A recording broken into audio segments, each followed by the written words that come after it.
그래서 아브라함에 대해서 우리가 공부를 하고 있는데, 이제 아브라함이 정점으로 가고 있습니다. 크라이막스. 22장이 아마 크라이막스일 텐데, 이제 그 과정, 12장에서 출발해서 22장까지 그 아브라함의 인생, 신앙의 여정을 쭉 여러 공부를 하고 있습니다. 우리는 그것을 통해서 많은 걸 깨달아야 되는 거죠. 오늘 또 그런 맥락에서 말씀을 보도록 하겠습니다. 성도에게 최고의 그 칭찬은 무엇일까 생각을 해봤어요. 설교를 다 준비해 놓고 앞에 서문을 만들면서 이제 어떤 질문을 한번 해볼까라고 했을 때 교회에서 성도에게 최고의 칭찬은 무엇일까? 여러분 뭐라고 생각합니까? 교회에서 시제말로 가장 잘 나가는 사람은 어떤 사람일까? 어떤 사람일 것 같아요, 여러분? 보통 우리는 이제 기도를 많이 하는 사람, 헌신을 많이 하고 봉사를 많이 하는 사람, 예배에 빠짐없이 참석하는 사람, 또 헌금을 많이 하는 사람, 또 전도, 또 선교, 이렇게 하는 사람들은 되게 칭찬받는 사람들이에요. 구제를 많이 하는 사람. 또 우리가 부러운 것은 은사를 가진 사람, 병 고치고 이런 거 있잖아요. 그런 은사를 가진 사람. 과연 어떤 사람이 교회 안에서 가장 칭찬을 받고 훌륭한 사람이고 잘 나가는 사람일까? 대답을 해보시기 바랍니다. 네. 큰 교회에서는 우리는 숫자가 얼마 안 되니까 큰 교회에서는 난리가 아니에요. 네. 저는 생각할 때 어떤 사람이냐라고 한다면 저는 여러분 다 아실 거예요. 무슨 말을 하실지. 믿음으로 사는 사람이에요. 믿음으로. 여러분 앞에 사람들은 믿음으로 안 삽니까? 근데 그 믿음과 이 믿음은 달라요. 성경이 말한 믿음과 믿습니다 믿음은 차원이 다릅니다. 앞에 내용들은 자기가 믿습니다 믿음으로 얼마든지 할 수 있는 거예요. 그러면 이 믿음으로 사는 사람은 어떤 모습이며 어떤 삶을 사는 사람일까? 네. 어떤 사람일까?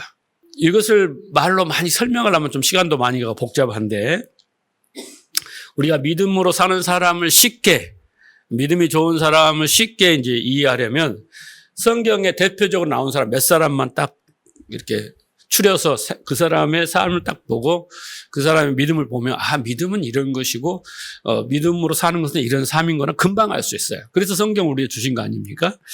대표적인 사람이 아벨, 아브라함, 제가 꼽은 사람은 그다음에 하박국, 사도 바울입니다. 네 사람만 잘 이렇게 이해하면 우리는 믿음이 뭐고 믿음으로 사는 삶이 뭔가를 금방 이해할 수가 있습니다.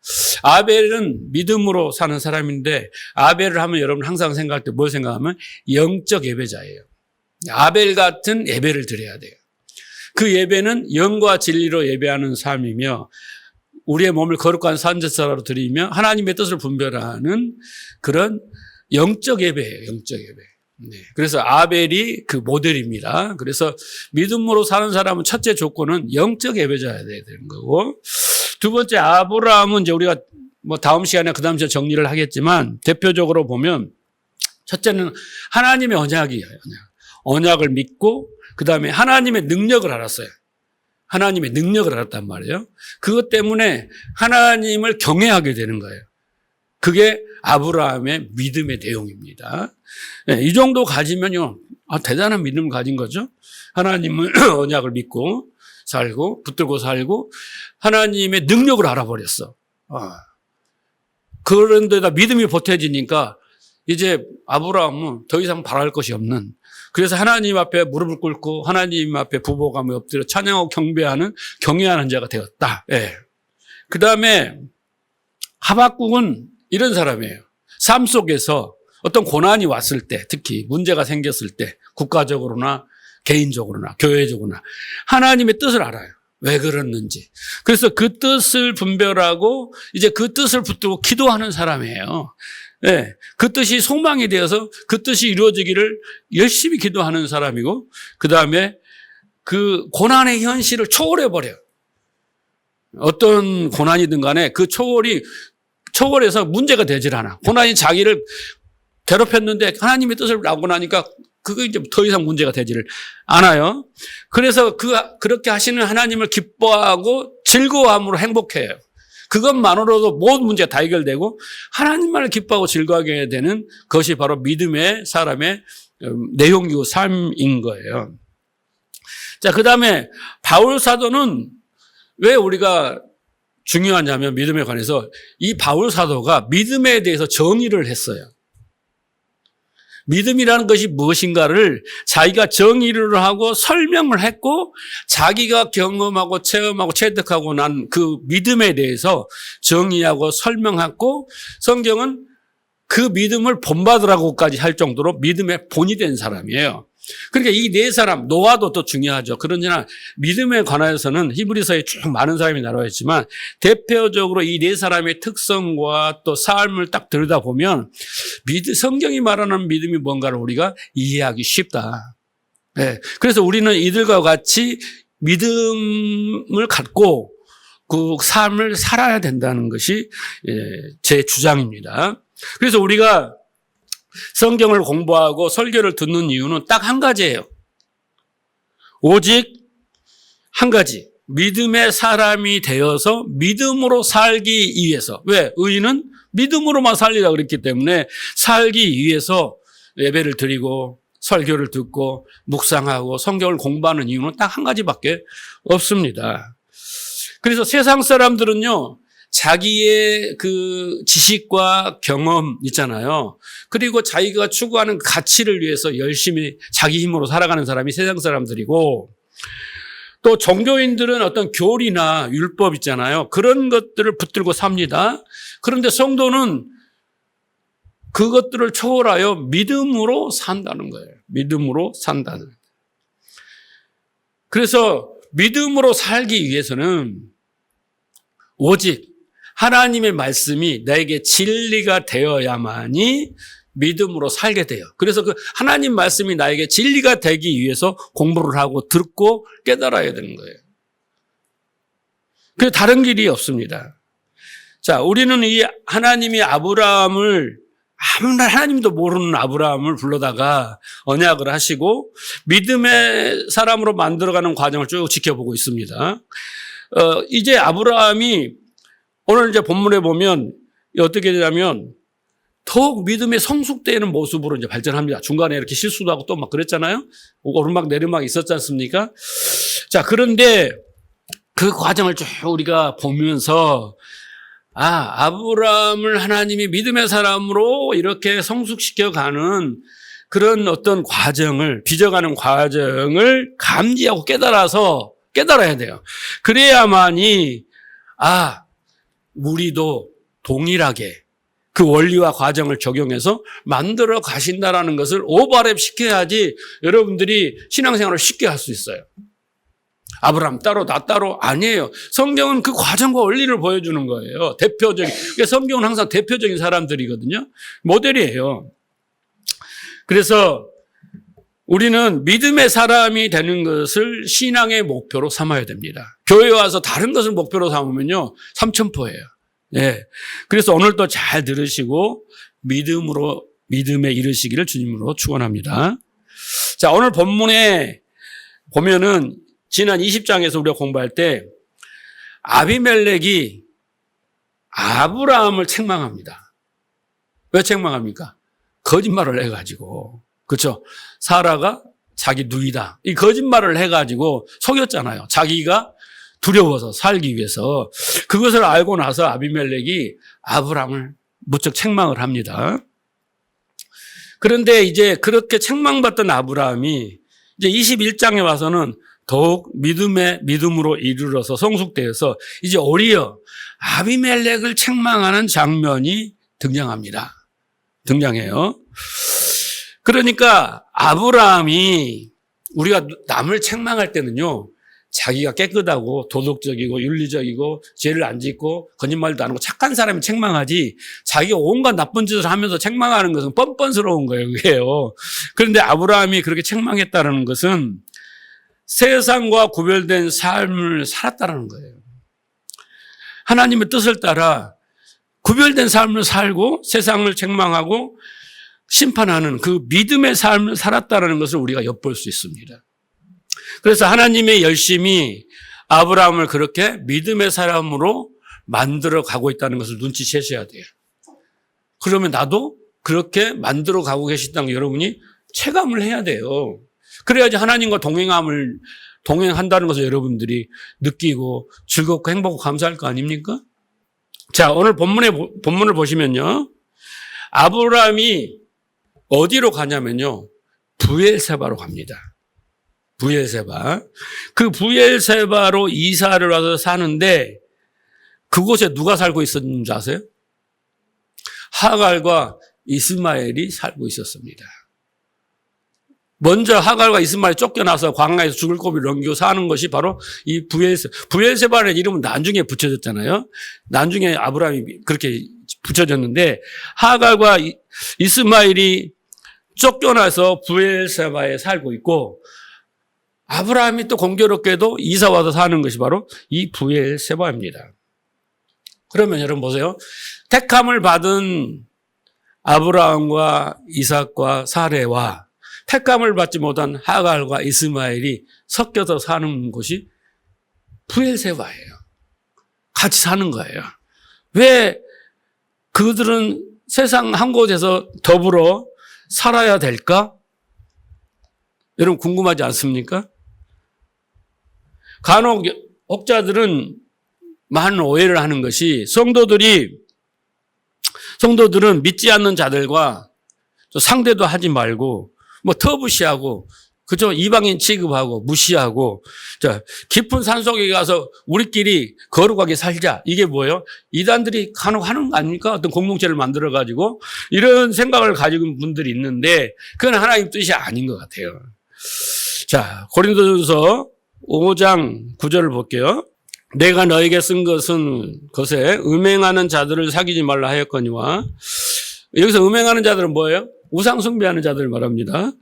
이 말은 이 세상에 음행하는 자들이나 탐하는 자들과 토색하는 자들이나 우상 숭배하는 자들을 도무지 사귀지 말라는 것이 아니니. 이것도 무슨 말이야?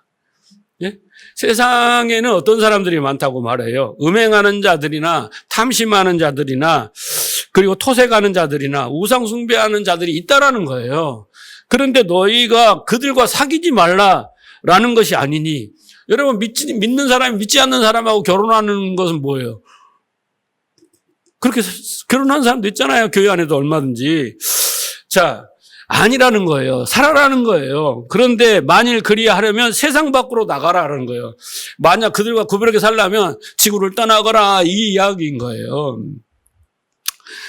그러면 하나님께서 우리에게 믿지 않는 자들과 멍에를 같이 매지 말라 이런 고린도후서 6장 14절 말씀에도 있지 않습니까? 그들과 격리되어 살라는 말씀이 아니에요. 하나님의 말씀은 그들과 부대끼며 살되 그들의 방식을 쫓아 그들이 세상의 힘을 의지하고 각기 오는 대로 그렇게 살잖아요. 그렇게 사는 그들과 같이 살되 부대끼며 살되 그들의 방식을 따라 살지 마라. 그게 뭐예요? 구별된 삶을 살아라는 뜻입니다. 아니 복음을 전해야 되고 하나님 나라를 증거해야 되고 이웃을 사랑해야 되는데 그 대상이 누구요? 자기 가족이에요? 아니죠. 우리는 직장 생활을 하고 인간관계를 하고 세상 가운데 살지만 그 세상 사람들은 다 이렇게 아까 말했잖아요. 우상을 숭배하고 탐하는 자들이고 토색하는 자들이고 다 그런데 그들에게 우리는 구별된 모습을 보여주고 심판하는 삶을 보이기 때문에 그들과 같이 부대끼며 살아야 되는 거예요. 그래서 아브라함과 이삭과 이 하갈과 이스마엘이 같이 살아야 되는 거예요. 그 후손들이. 자, 그래서 다른 말로 하면 하나님의 뜻을 따라서 믿음으로 사는 그런 구별된 삶을 우리가 살아야 된다는 것이 우리 사명인 거예요. 운명인 거죠. 자, 오늘 본문에 보면 아브라함은 그 세상을 상징하고 있는 브엘세바에서 살면서 아브라함은 그런 세상을 상징하는 것이 뭐냐면 바로 브엘세바인데 그곳에 살면서 전혀 세상과 전혀 다른 방식으로 하나님의 자녀답게 살아가는 모습을 이제 성경은 우리에게 소개해 주고 있습니다. 자, 보면 얼마 후에 그랄랑 아비멜렉이 군대 장관 비교과 함께 아브라함을 찾아와서 말을 합니다. 뭐라고 말합니까? 그 말 속에 아브라함이 어떤 삶을 살았는가를 우리는 금방 알 수 있습니다. 22절 보세요. 창세기 21장 22절. 때 아비멜렉과 그 군대 장관 비골이 아브라함에게 말하되 가로되 네가 무슨 일을 하든지 하나님이 너와 함께 계시도다.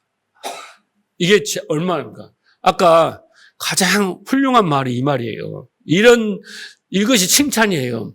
아니, 아비멜렉은 왕이잖아요. 힘과 군사력과 모든 걸 다 가진 사람 아닙니까?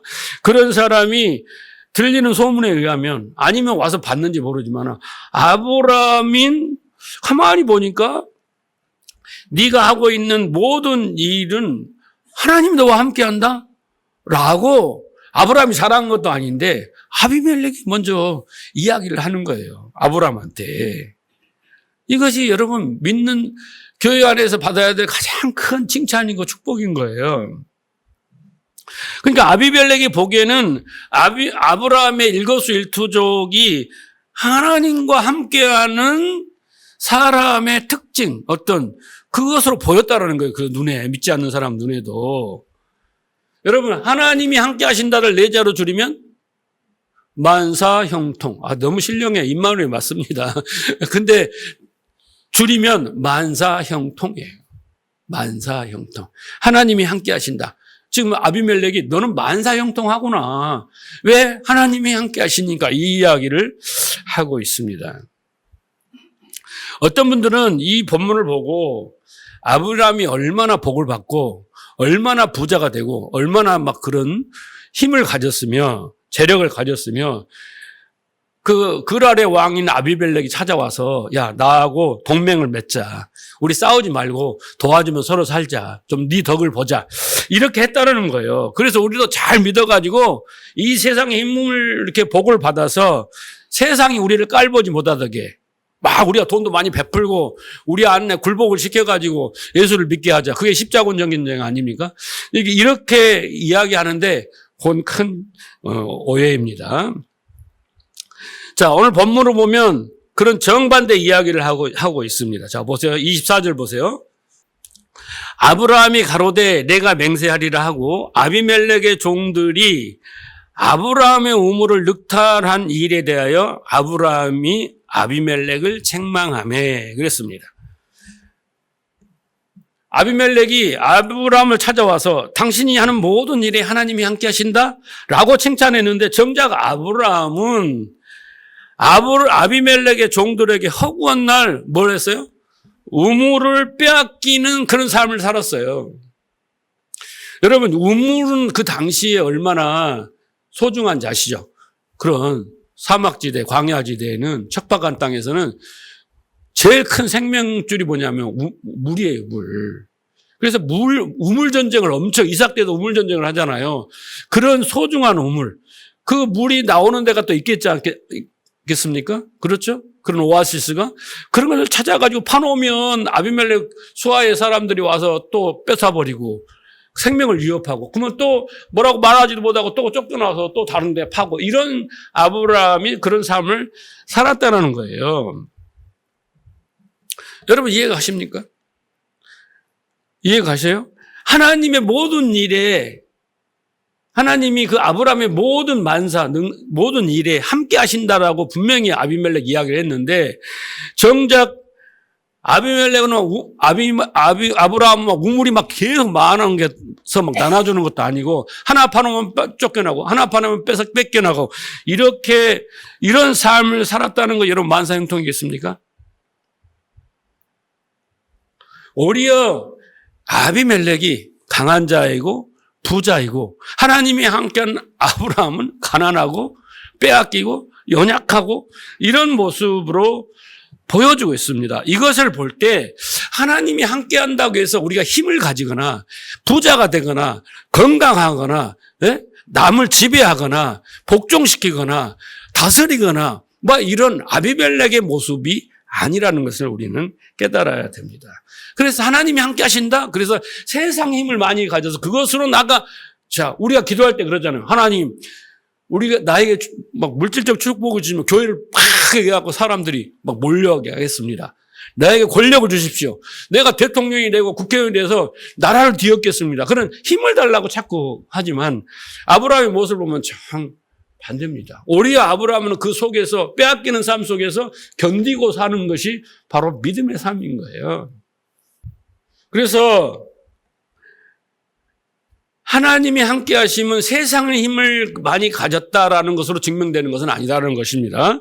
하나님의 백성은 하나님이 함께 하신다는 것을 자신의 뛰어남이나 또 이 세상의 힘을 많이 소유하는 것으로나 증명하는 것이 아니다. 얼마든지 여러분 돈을 많이 벌고 그렇잖아요. 권력을 공부를 많이 해가지고 높은 자리에 오르고 의사가 되고 교사가 되고 막 이런 것은 얼마든지 하나님이 도와주지 않아도 자기의 지식과 머리로 노력으로 그 성실함으로 얼마든지 그런 자리에 도달할 수 있는 것이 세상입니다. 성도들보다 더 잘나고 더 똑똑하고 더 부유하고 더 훌륭한 사람이 얼마나 인간적으로 많은지 몰라요. 그런데 여러분 하나님과 함께함으로 그 증명되고 증거가 되는 특별한 것이 하나 있어요. 아브라함을 통해서 보면 그 세상과 구별됨이에요. 그것이 믿음이라는 거예요. 세상과 구별됨. 그러니까 세상 사람들에게 똑같이 다 할 수 있는데 딱 한 가지가 다르다는 거예요. 하나님이 함께한 사람은. 그게 뭐냐면 세상의 힘으로도 추구할 수 없는 그게 뭐냐면 비움의 삶이에요. 섬김의 삶이에요. 사랑하는 사랑의 삶이에요. 그걸 요약하면 바로 믿음의 삶이다라는 것입니다. 그래서 세상은 세상과 구별된 사람이다 라고 말할 때 그 사람은 바로 믿음의 사람이다 라고 할 수 있는 거예요. 그걸 아브라함이 보여주고 그것을 믿지 않는 아비멜렉을 통해서 너는 하나님과 함께하는 사람이야. 함께하는 삶을 살고 있어. 다른 말은 뭐라고요? 구별된 삶을 살고 있어. 너는 정말 신실한 믿음으로 하나님 믿는 믿음으로 살고 있구나 라고 보여주고 있고요. 그 증거가 우물을 찾고 늑탈당하는 모습으로 그 뒤에 붙여놓은 것입니다. 이 모습을 보여주는 그림이 예수 그리스도의 십자가예요. 예수님이 다 발가벗겨지고 다 비우시고 섬기고 그렇잖아요. 그렇죠. 그 은혜를 성령을 통하여 충만한 은혜를 받은 초대교회에서는 어떻게 나타납니까? 사도행전 2장 40절 3절 이하를 보면요. 사람마다 두려워하는데 사도들이 인하여 기사와 표적이 많이 나타나니 믿는 사람들이 다 함께 모여 모든 물건을 서로 통용하고 또 재산과 소유를 팔아 각 사람의 필요에 따라 나눠주고 날마다 마음을 같이하여 성전에 모이기를 힘쓰고 집에서 떡을 떼며 기쁨과 순전한 마음으로 음식을 먹고 하나님을 찬미하며 온 백성의 칭송을 받으니 주께서 구원받는 사람이 날마다 더하더라. 그렇잖아요. 그러니까 여러분 전도가 잘 되려고 하면 교회가 막 차고 넘치려면 뭐 하냐면 그 앞에가 돼야 돼요. 앞에. 지금 앞에 부분이 안 돼서 안 되는 거예요. 전도가. 근데 여기 보면 온 백성에게 칭송을 받았다. 마치 아비멜렉이 아브라함을 칭송하듯이 칭찬하듯이 그 과정이 바로 뭐예요? 믿음이에요. 그것이 바로 믿음이라는 거죠. 그런데 여러분 칭송받은 이유가 뭡니까? 한 가지예요. 자기 것을 내어놓고 다른 이의 필요를 채워주는 것이었어요. 그건 뭐냐면 세상의 힘들을 포기해 가는 거예요. 세상의 힘을 가지지 않아도 살 수 있다는 게 바로 뭐예요? 역설적으로 구별된 삶인 거예요. 세상의 힘을 의지하지 않고 세상의 힘으로도 안 살아도 다른 하나님이 주신 것들로도 살아갈 수 있다. 이게 구별됨이거든요. 그래서 자꾸 포기하고 비우고 그런 삶을 사는 거예요. 그게 십자가의 삶이고 여기에 초대교인들의 삶이었습니다. 그러니까 아브라함은 자신의 힘과 능력을 과시하고 적들을 위에 군림하고 강한 힘을 소유해서 하나님이 나와 함께 하신다 이렇게 보여주는 게 아니라 자기가 판 우물을 빼앗겨주는 모습으로 하나님과 함께 하심을 보여주는 거야. 그래서 그게 바로 뭐냐면 십자가의 삶이에요. 자기 부인의 삶이거든요. 그런 삶을 이제 아브라함이 성숙된 모습을 오늘 21장에서 보여주고 있습니다. 그러니까 여러분, 좀 껄끄러운 이야기지만 여러분 주위를 이제 한번 돌아보세요. 예수 그리스도를 믿는 사람들이 많이 있어요. 여러분 주위에 많은 교회들이 있습니다. 그런데 내가 사랑을 베풀 형제가 없어요. 형제가 없어. 자기를 사랑해줄 형제가 없어. 왜 그러겠어요? 사람들이 눈이 전부 자기에게 있고 자기 가족에게만 있고 자기 교회에만 있기 때문에. 그래서 자기 교회만 사랑해. 그래서 자기 교회에다가 몽땅 바쳐. 근데 그게 다 이웃으로 가면 좋은데 안 가. 이게 문제예요. 그래서 사람들은 전부 교회도 요즘 개인주의, 이기주의, 자기 교회밖에 모르고 자기 가족밖에 모르고 이웃을 사랑할 대상을 없어서 못해. 돈은 차고 넘치는데. 그래 안 그래요? 그렇죠? 여러분, 여러분들의 주위 분들이 여러분을 바라봤을 때, 저 선생님은, 저 사장님은, 저 아주머니는, 저 아저씨는, 저 사장님은 이렇게 볼 때, 우리하고 뭔가 좀 다르다. 또 어떤 구별됨이 있고 차이점이 있다. 이것을 그분들이 발견하지 못한다면 어떤 우리가 인간관계의 방식이나 또는 돈에 대한 생각이나 돈 씀씀이라든가 그리고 고난에 처했을 때 대처하는 방식이라든가 이런 것들을 통해서 자기들하고 별 차별이 없다? 구별됨이 없다라고 한다면 여러분은요, 믿음이 없는 거예요. 믿음이 너무 부족한 거예요. 그러니까 믿음이 성숙되면요, 아브라함처럼 되고 그 사람들이 뭐라고 그래요? 칭찬을 한다니까.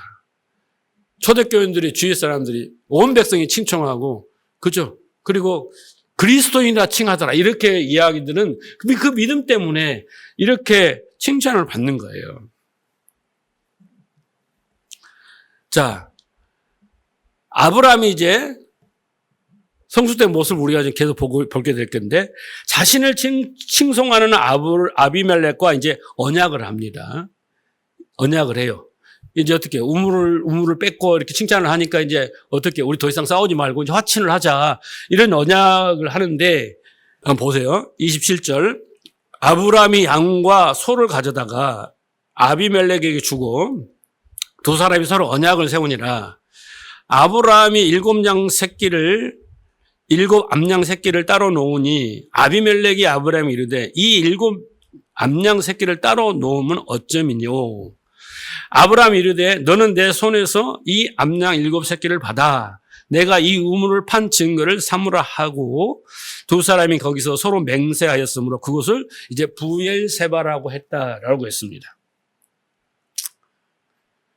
겉으로는 지금 화치를 맺은 겁니다. 이제 더 이상 내가 우물을 뺏지 않을게. 아브라함은 이제 내가 이거 판 우리의 우물이야. 이제 그렇게 화친을 맺은 거잖아요. 이제 더 이상 이거 갖고 싸우지 말자. 그런데 그 이름을 부엘세바라고 했습니다. 여기 부엘이라는 뜻은 우물이라는 뜻이고 세바라는 것은 일곱 또는 맹세라는 뜻입니다. 그러니까 직역을 하면 맹세의 우물, 일곱 우물. 이란 뜻입니다. 일곱이라는 것은 여러분 완전수예요. 완전하다, 불변하다라는 뜻입니다. 그러니까 이 일곱 우물 앞에서 우리는 영원한 약속이다, 영원한 맹세다 이런 의미입니다. 그래서 아브라함이 그 언약의 불변성과 완전성을 의미하는 일곱 암양 주고 그 우물의 소유를 주장합니다. 내 거야, 내가 판 거야 이거. 그러면서 이게 부엘세바라고 딱 이제 정합니다. 이게 겉으로는, 표면적으로는 이 우물은 내가 판 거야 라고 말하는 거예요. 그런데 그것처럼 보이지만 아브라함은 지금 무엇 때문에 일곱이라는 단순히 우물 갖고 싸우는 게 아니라 여기가 내 우물이야라고 딱 못을 박는 이유는 뭐냐면 하나님이 아브라함에게 주시겠다고 한 땅이 뭐예요? 가나안 땅 아닙니까? 지금 여기 가나안 땅 아닙니까?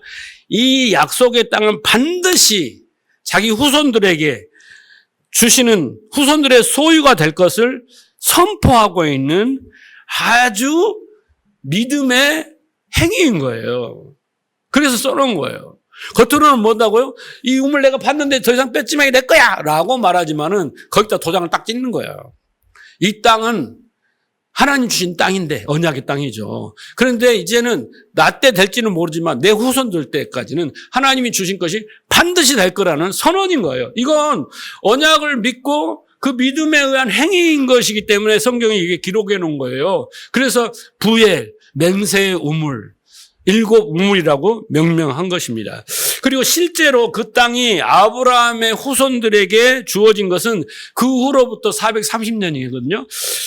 그때부터 시작되어서 어떻게 해요? 다윗 왕 때 1000년 뒤에 완전히 그 땅까지, 그렇잖아요. 그 땅까지 다 이스라엘이 다 정복하게 됩니다.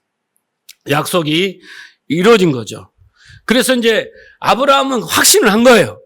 야, 이 땅은 지금 블레셋 사람들이 소유하고 나는 이렇게 내가 판 우물조차도 내 것으로 만들지 못하고 수시로 빼앗기고 있지만 하나님께서 나와 내 후손들에게 이 땅을 주신다고 약속하셨으므로 이 땅은 반드시 우리 땅이 될 것이다 라고 선언하는 것이 바로 뭐예요? 부엘 세바라는 의미예요. 보통 믿음 갖고 여러분 그런 것을 할 수 있겠습니까?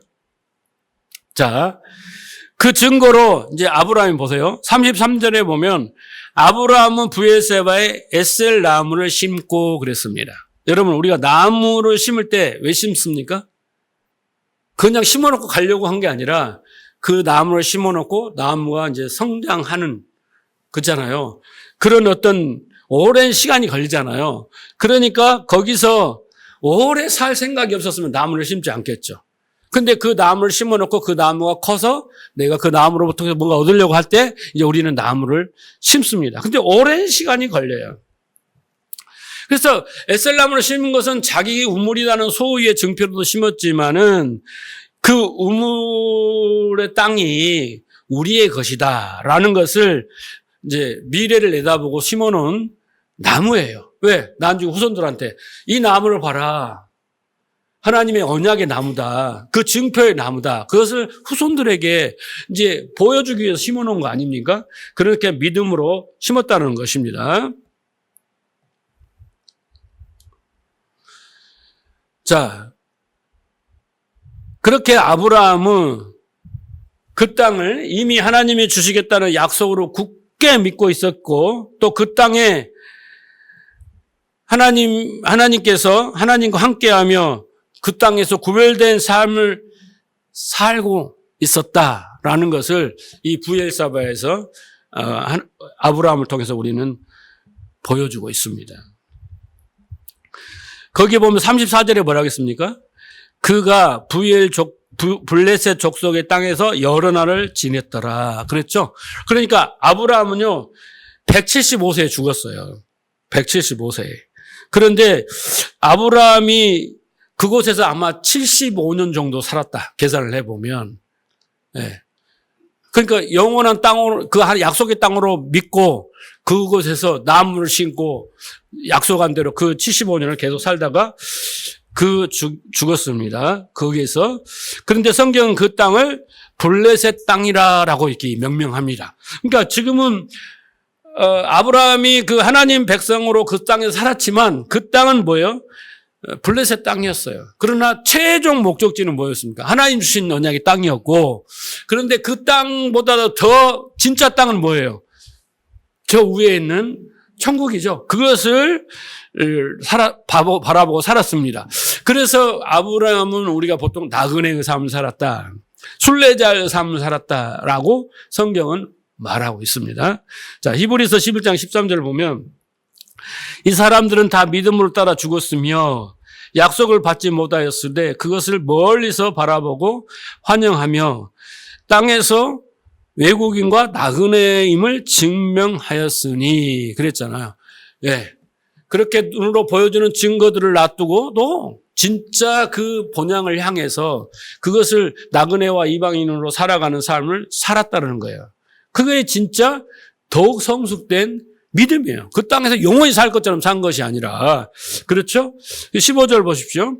그들이 나온 바 본향을 생각하였더라면 돌아갈 기회가 있었으려니와 그 애굽이 아닙니까? 그들이 이제는 더 나은 본향을 사모하니 곧 하늘에 있는 것이라. 이러함으로 그들이 하나님이라 일컬음을 받으심을 부끄러워하지 않으시고 그들을 위하여 하나님의 한성을 냅다. 그러니까 그런 믿음을 하나님이 어떻게 해요? 높이 평가하셨다잖아요. 그들을 위해서, 그런 믿음으로 사는 자들, 본향을 향해 사는 자들을 위해서 한성을 예비하셨다라고까지 축복된 말씀을 하시지 않습니까? 예. 우리의 삶이 그런 삶이 돼야 된다는 거죠. 그 본향을 향하여 살아가는 삶이 뭐냐면 바로 세상과 구별된 삶을 살아갑니다. 그 밑에 우리의 이름이 있어야 돼요. 히브리서 11장 그 밑에 우리도 본향을 향하여 구별된 삶을 살았다라고 우리의 이름이 기록되어야 합니다. 근데 많은 사람들이 이 땅에서 살 때 이 땅에서 영원히 살 사람처럼 엄청 재산을 모으고 아파트를 막 궁전처럼 막 놓고 화려하게 꾸며놓고 천국처럼 해놓고 영원히 살리는 것 살잖아요. 그런 사람은 천국에 관심 있겠습니까? 그죠? 네. 그냥 이 땅에서 만족하고 사는 것이죠. 자, 빌립보서 3장 18절 보세요. 내가 여러 번 너희에게 말하거니와 이제 눈물을 흘리며 말하노니 눈물을 흘리며 말한대요. 여러 사람이 그리스도의 십자가의 원수로 행하느니라. 예, 그리스도의 십자가의 정반대로 그 어떤 뜻에 반하여 산단 말이에요. 저희의 마침은 멸망이다. 그런 사람은 마지막은 멸망이단 말이에요. 근데 저희가 이제 그 특징이 나오잖아요. 저희의 신은 배요. 이게 무슨 말입니까? 그 영광은 저희의 부끄러움에 있고 땅의 일을 생각하는 자다. 특징이 이거예요. 십자가에 반하여 그 반대로 원수로 사는 사람들의 특징이 뭐냐면 저희의 신은 배요 이렇게 했단 말이에요. 그리고 땅의 일을 생각하는 자다라는 거예요. 십자가의 원수가 누구냐 했을 때 자기의 신은 배요 이런 건 무슨 말인 줄 아세요? 신이 뭐예요? 신. 우상이 우상. 신처럼 섬기는 건데 자기 배요. 배가 뭐예요? 히브리 사람들의 그 의식인데 배는 뭐냐면 육신이에요. 배부름을 위해서, 자기의 편안함을 위해서, 즐거움을 위해서, 자기를 섬기는 거예요. 네? 하나님을 왜 믿어요? 자기를 섬기려고, 이 육신을 섬기려고. 왜 부귀영화 무병장수를 누려요? 자기 육신을 섬기려고. 그래서 자기가 섬기는 그 신이 바로 자기라니까. 자기 육신이라니까? 그 말이에요. 이게 십자가의 원수예요, 원수. 그리고 땅의 일을 생각하는 자라고 했죠? 땅의 일은 뭡니까? 세상의 힘을 가지고 그 힘을 의지하고 그거를 바탕으로 이 세상에서 부귀영화 무병장수를 누리려고 하는 그것들이 뭐예요? 그것을 목표로 하는 그 신앙생활이 바로 십자가의 원수로 행하는 거예요. 원수로 행하는 거. 이건 구별된 삶이 아니죠. 그렇죠? 네. 그래서 우리는 하나님의 약속, 그 언약을 굳게 믿고 나그네로, 순례자로, 이방인으로, 그렇죠? 살아가는 아브라함처럼 그 비움의 삶, 또 섬김의 삶, 그리고 또 사랑의 삶, 그 믿음으로 사는 삶을 살아야 된다는 거예요. 자, 그리고 마지막으로 이제 아브라함의 그 믿음의 성숙의 결정판이 나옵니다. 자, 보세요. 33절 하반절에 보면 아브라함의 부엘사바에서 에셀 나무를 심고 거기서 뭐 했냐? 뭐예요? 영원하신 하나님의 여호와를 불렀으며 이게 클라이막스예요. 결정이에요. 네. 자, 아브라함이 아비멜렉으로부터 7 우물의 소유권을 이제 바다에 맹세하고 이제 하나님의 약속에 대한 그 완전성과 불변성을 어떻게 해요? 자기가 선언했죠? 이게 우리 땅이야. 하나님 주신 언약의 땅이야. 이렇게 선언하고 나서 이제 아브라함은 브엘세바에서 뭐 했냐면요. 여호와의 이름을 불렀더라. 이 말은 단순히 아브라함이 소리내어서 여호와여, 여호와여 이렇게 불렀다라는 걸 아니라는 걸 아시겠죠? 예. 여기서 여호와의 이름을 부르다, 주의 이름을 부르다라는 어구는 의지하다, 문구예요. 선신하다, 예배하다라는 의미입니다. 그러니까 축약하면 한마디로 말하면 예배하는 삶을 살았다. 여러분, 교회에 와서 예배 드리는 것이 예배하는 것이 아니에요. 그건 예배고 밖에 나가서 사는 것이 예배의 삶이에요. 그 예배의 삶을 교회에 와서는 예배하는 자, 그리고 밖에 나가서는 그 예배를 바탕으로 예배의 삶을 살았다라는 것입니다. 그게 뭐예요? 여호와의 이름을 불렀다. 이건 아무에다 붙일 수 없는 거예요.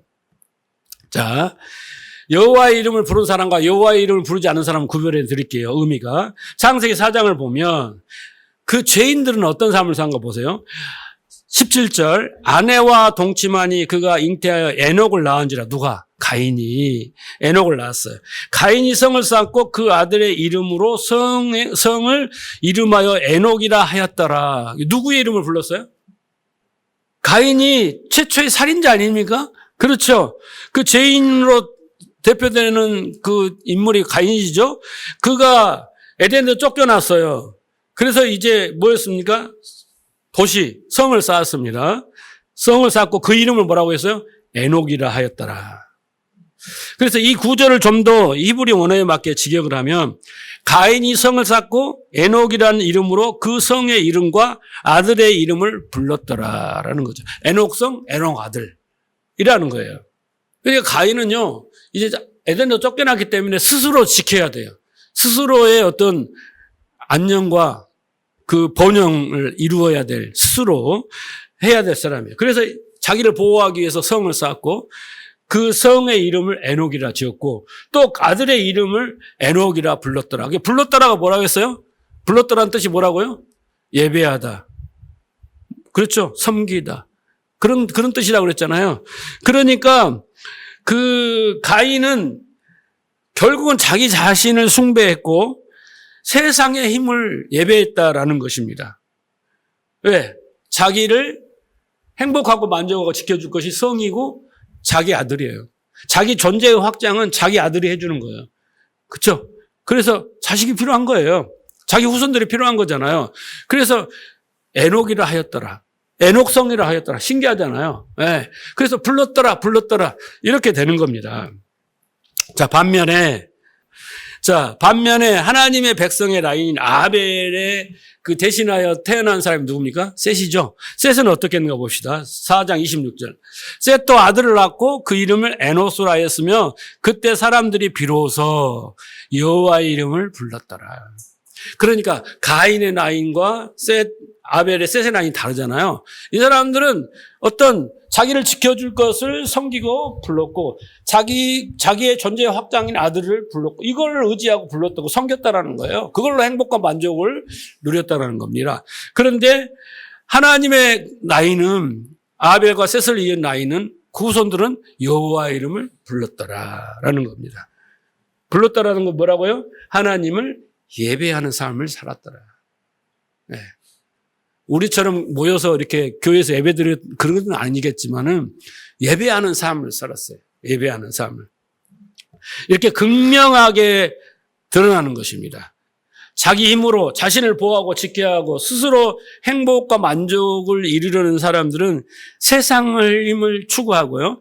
자기에게 해로운 사람들은 다 적이에요. 다 죽이고 어떻게 물리쳐야 돼요. 그래서 성을 쌓아야 되는 거예요. 그렇죠? 그래서 자기를 결국은 숭배하는 그런 자기 이름을 부르는 그런 존재로 전락하게 된 겁니다. 그런데 하나님의 보호하심 속에 있는 하나님의 백성들은 하나님을 예배하는 그런 믿음으로 하나님의 뜻을 따라가는 삶을 사는데 그게 바로 뭐라고요? 구별된 삶이에요. 거룩한 삶인 것입니다. 아브라함이 그러한 삶을 살았다라는 것입니다. 그렇죠? 네.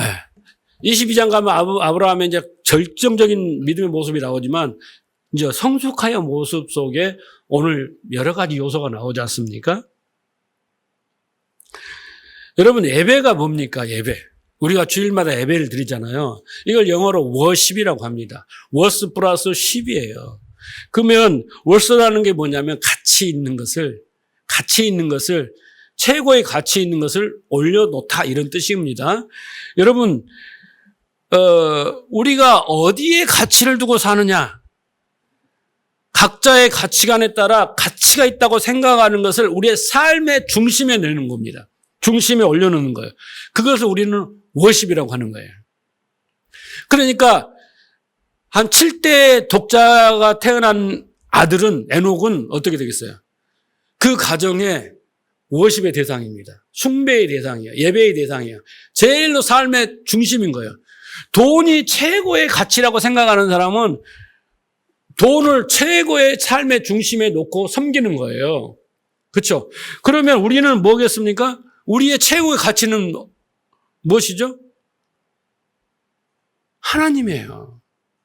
그래서 하나님을 최고의 자리에 올려놓고 우리가 섬기는 거예요. 그게 예배입니다. 그래서 내가 무엇을 최고의 가치로 여기느냐 따라 달라지는 거예요. 그게.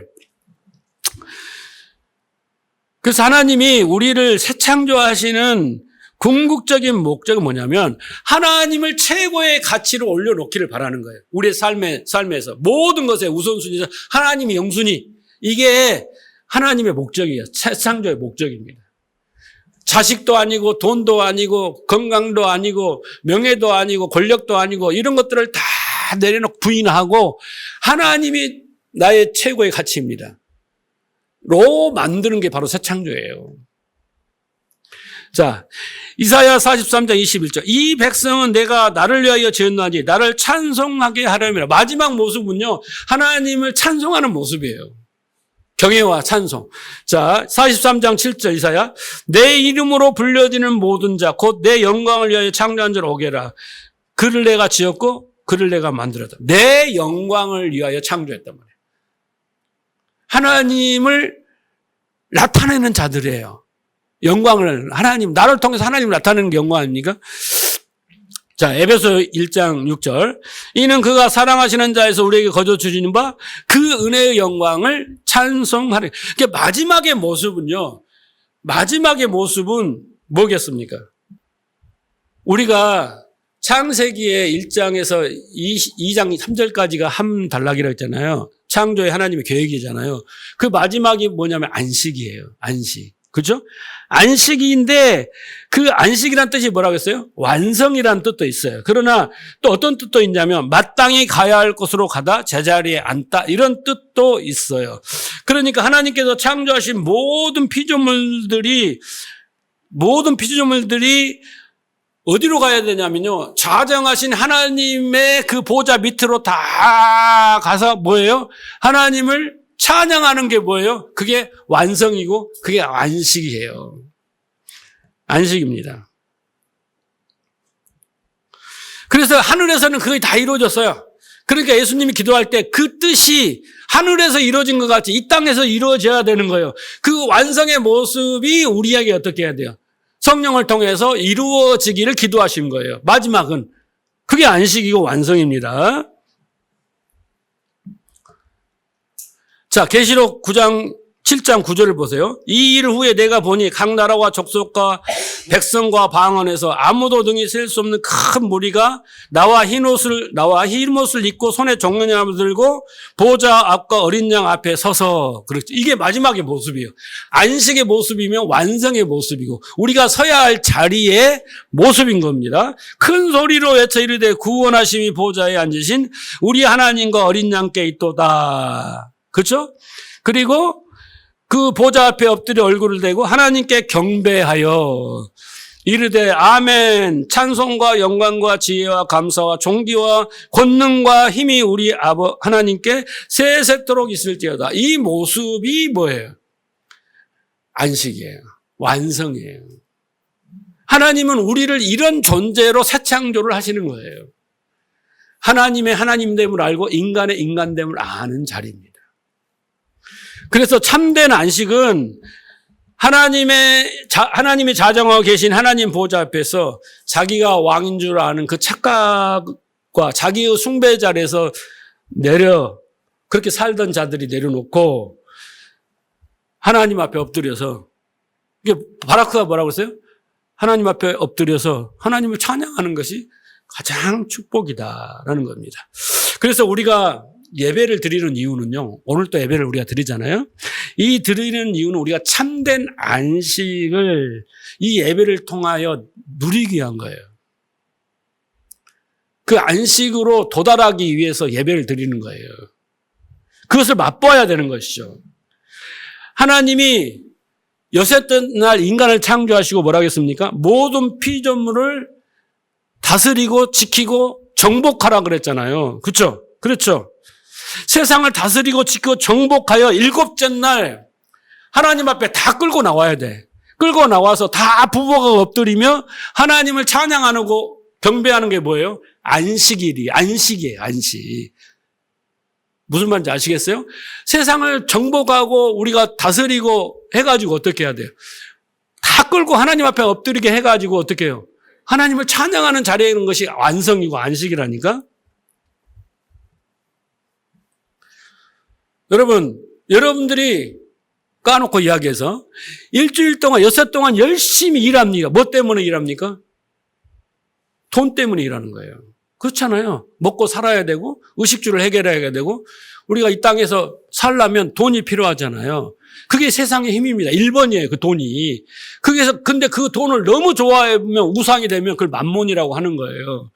자, 그런데 그게 돈인데 예배의 요소 중에서 왜 하나님은 돈을 바치라고 했을까요? 왜 돈을 바치라고 했을까요? 헌금을 하라는 거잖아요. 왜 그랬을까요? 이것은요, 내가 하나님 엿새 동안 열심히 하나님의 말씀을 쫓아 세상을 다스리고 지키고 정복하고 살았습니다. 그런데 그 돈을 위해서 살았는데 나는 이 돈이 우리에게 의식주에 필요한 돈이지만은 나는 이 세상을 정복한 그 결실이 뭐냐면 바로 돈에 지배받지 않습니다. 돈이 없어도 삽니다. 돈으로만 살지 않습니다. 예? 엿새 동안 이런 삶을 살았는데 나는 이 삶에서 모든 걸 지배하고 정복했습니다. 라고 선언하는 게 뭐냐면 바로 돈을 내어놓는 거예요. 그래서 하나님이 그 훈련을 시키는 거예요. 하나님과 재물을 겸하여 섬길 수 없다. 이게 안 되는 거예요. 그래서 하나님이 피 같은 돈을 바치라고 하는 거예요. 여러분 11조도 100만 원에 10만 원은 금방 내요. 애들 10,000원 주고 1,000원 내면 그냥 기분 좋게 냅니다. 근데 1,000만 원에 100만 원 내보고 1억에 1,000만 원 내보세요. 많이 고민됩니다. 나는 안 해봤지만 고민될 것입니다. 그 싸움을 싸우는 거예요. 그게 믿음의 선한 싸움인 거예요. 네? 그것도 하나님이 10의 9를 바치고 10의 1로 살으라는 것도 아니고 여러분 그게 바로 헌금인 거예요. 그래서 하나님의 명령에 대한 세상에 대한 명령에 대한 순종이 바로 헌금이에요. 헌금인 것입니다. 그런데 여러분 세상의 힘으로 대표되는 그 돈을 우리는 다스리고 정복해야 되거든요. 그런데 하나님의 백성이 돈 때문에 예배를 걸려요. 돈 때문에. 돈에게 명령을 받아요. 돈에게 정복을 당해요. 그런 형국이에요. 여러분 우리 여행도 가고 골프도 치고 또 피크닉도 가고 결혼식도 가고 잔치도 가고 예? 게으름 때문에 이런 건 다 명령받는 거예요. 그들에게 정복당하는 거예요. 목사님 율법주의 아닌데 또 왜 그러나 그런데 아니에요. 제가 양보하지 않는 것은 딱 하나예요. 예배예요. 예배입니다. 성도는 세상을 다스리며 지키며 정복하여 하나님 앞에 모든 걸 끌고 나와서 정복의 증거를 보이는 게 뭐냐 바로 예배예요. 예배입니다. 워십이에요. 그게 바로 거룩한 산제사이며 그게 구별된 삶이며 여호와의 이름을 불렀더라라는 것입니다.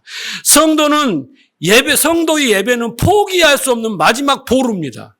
그냥 예배를 포기해버리면 내가 믿음이 없음을 증명해버리는 거예요. 모든 걸 포기한 거나 마찬가지예요. 어쩌다가 한 번 빠질 수 있지. 그럴 수 있어요. 그죠? 아플 수도 있고 그러잖아요. 근데 마음의 상태가 문제죠.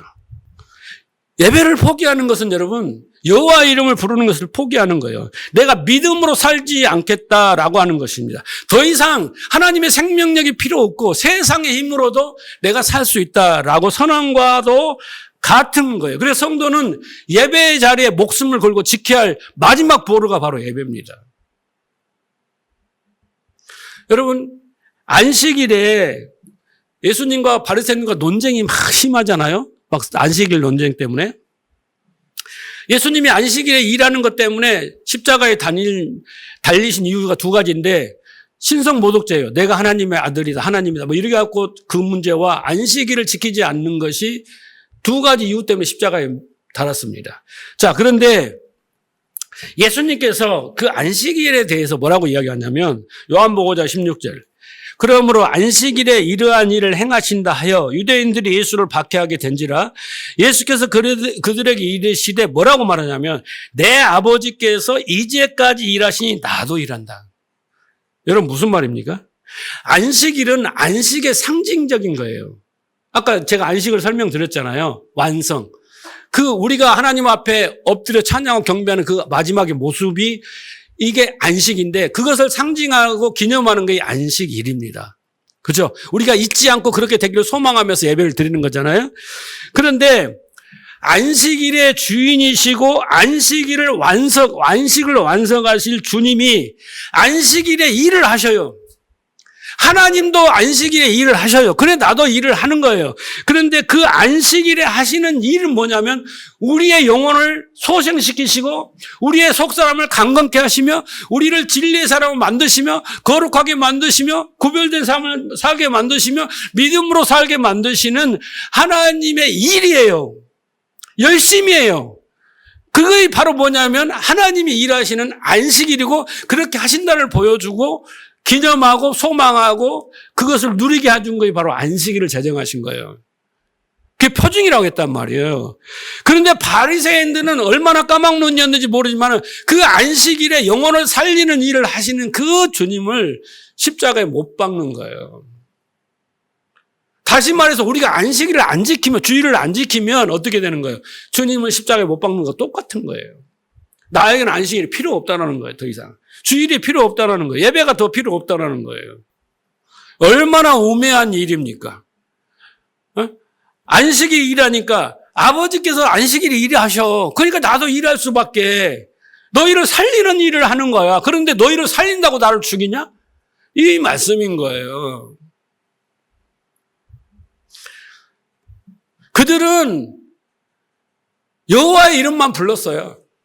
성전에서. 그런데 그들에게 생명이 살아난 일은 없는 거예요. 율법을 지키는 일만 했지만은 생명이 살아난 일을 하는 거예요. 살리는 일을 하지 않는 거예요. 천국문을 가로막았어요. 회칠한 무덤이 되었고 독사의 자식이 되었고 외식하는 자가 될 뿐이었어요. 그것을 양산하는 것이 바로 유대교 아닙니까? 바리새인들이고. 주일 예배는요, 성도에게 있어서 빼먹을 수 없는 그런 감격의 자리입니다. 그런데 사람들은, 성도들은, 신자들은 어떻게 핑계를 대가지고 주일을 안 갈까 하는 사람들이 많아요. 근데 제가 옛날에 그랬어요. 청년 때. 주일 안 오고 그러면 아버지가 용돈도 안 줘. 그러니까 핑계를 대갖고 어떻게 하면 빠를까? 어떻게 하면 빨리 끝내고 도망갈까? 왜 끝나고 나면 선거 연습해야 되고 막 있잖아요. 그런단 말이에요. 왜 그러겠어요? 그 의미를 모르니까, 그 진리를 모르니까 그럴 수밖에 없는 거예요. 그런데 마지막 성도에 내가 믿음이 있다. 나는 하나님을 사랑한다. 나는 진리의 사람이다. 나는 성령 충만한 사람이다. 라고 그렇게 자랑은 안 해도 그런 사람은요, 예배 자리를 빠지면 안 돼요. 그리고 그 예배 자리에서 여호와 이름을 부르며 나아가 예배의 삶을 살아야 되는 거예요. 그것이 안 돼요. 그래서 한국교회가 그것이 안 되니까 너무나 한국교회가 연약해져 버린 거예요.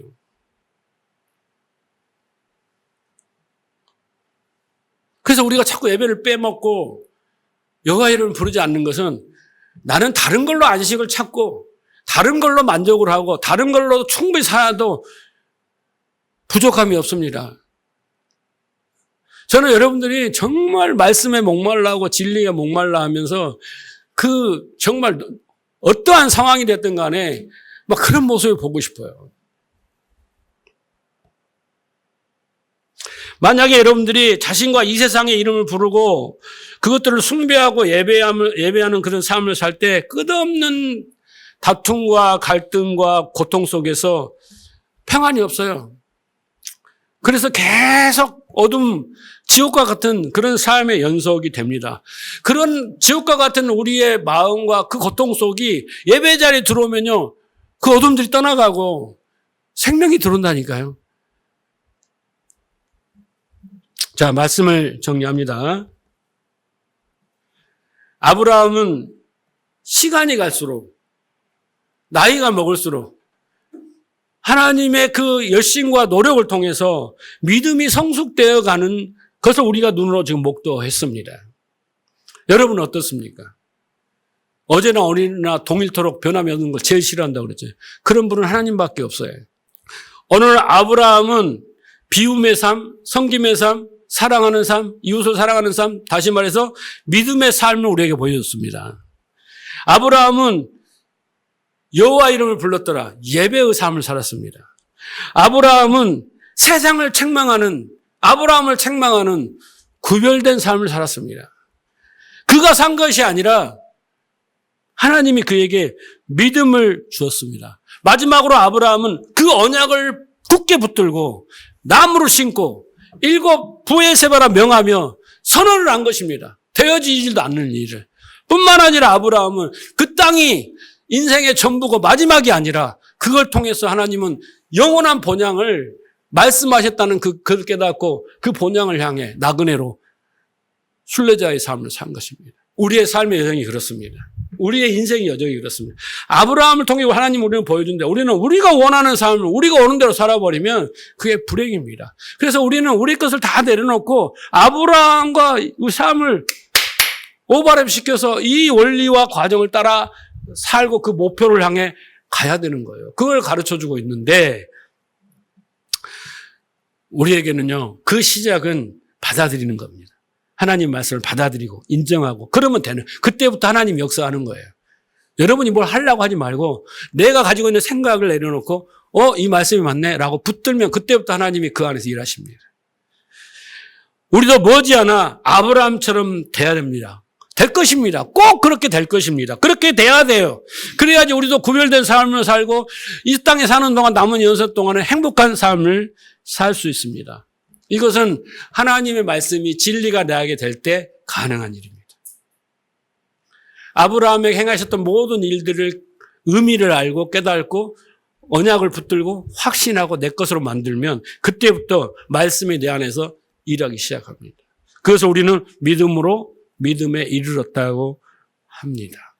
여러분도 날로 믿음의 성장과 또 충만함과 그 분량이 더 커져서 믿음으로 그렇게 구별된 삶을 살고 여호와 이름을 부르며 예배의 삶을 밖에서도 살아내는 그런 복받은 자들이 다 되시기를, 그렇게 되기를 소망하고 기도하고 그렇게 말씀 듣기를 열심히 하는 여러분 되시기를 주님으로 축원합니다.